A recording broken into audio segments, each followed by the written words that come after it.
दक्षिण नगरमध्ये सुजय विखे पाटील निवडणुकीच्या रिंगणात आहेत। विखे कुटुंबियांनी आपला मतदानाचा हक्क बजावलेला आहे। दक्षिण नगरमध्ये सुजय विखे विरुद्ध निलेश लंके अशी लढत होणार आहे आणि दक्षिण नगरमध्ये विखे कुटुंबियांनी सुद्धा शिवाय थोरात कुटुंबियांनी सुद्धा आपला मतदानाचा हक्क बजावलाय। ही दृश्य सध्या आपण बघतोय।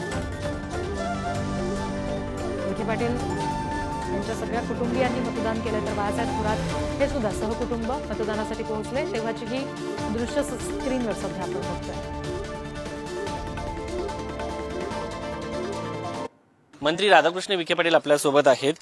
साहेब, आज मतदान केलेलं आहे, मतदानाचा हक्क बजावलेला आहे, मात्र 2019 पेक्षा 2024 ची निवडणूक ही कठीण वाटते का?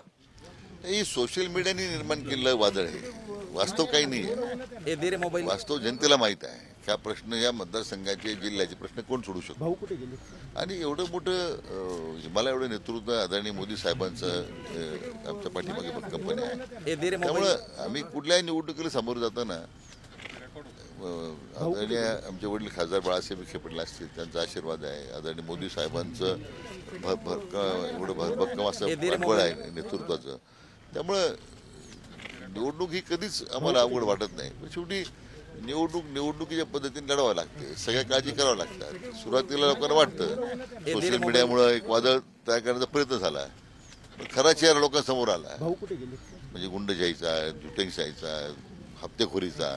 त्यामुळे मला वाटतं शरद पवारांना असे लोक आयुष्यभर त्यांनी सांभाळलेले आहे, कारण स्वतः सुद्धा जनतेचा विश्वासघात करून त्यांनी आतापर्यंत राजकारणात आपली स्वतः स्थानं मिळवली। तुमच्यावरती सातत्याने ह्या निवडणुकीमध्ये पैसे वाटले जातो, व्हिडिओ टाकले जातात, व्हिडिओ फक्त विखे पाटलांच्या संदर्भातलेच काय येतात? एक मॅलिशियस कॅम्पेन चालवण्याचा प्रयत्न आहे, त्यामध्ये फक्त बदनामी। कारण आज विरोधी उमेदवाराला आज स्वतःच्या बद्दल काही सांगण्यासारखं राहिलंच नाही ना।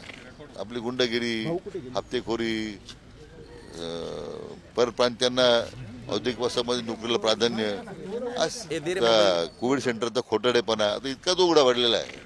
आता हे सगळं आपलं पाक झापणार कसं तुम्ही?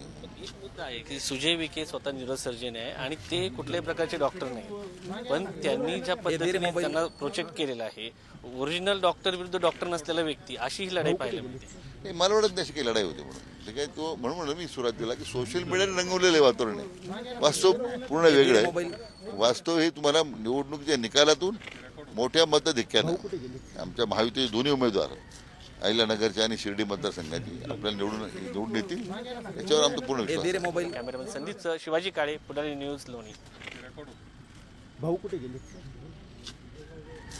देशाच्या दृष्टीनं हा लोकशाहीचा उत्सवच असतो, तो तितक्याच निष्ठेनं आणि आनंदानं साजरा केला पाहिजे या मताचा मी आहे। हा चौथा टप्पा महाराष्ट्रातला आहे आणि देशातला सुद्धा चौथा टप्पा आहे। लवकरच सर्व मतदानाचे टप्पे पूर्ण होतील आणि 4 तारखेला नवीन सरकार बनणार आहे। अपेक्षा आहे की पुढील सरकार लोकशाहीला जपणारं, राज्यघटनेला जपणारं आणि देशाला पुढे नेणारं असं असावं, एवढी अपेक्षा आहे माझी।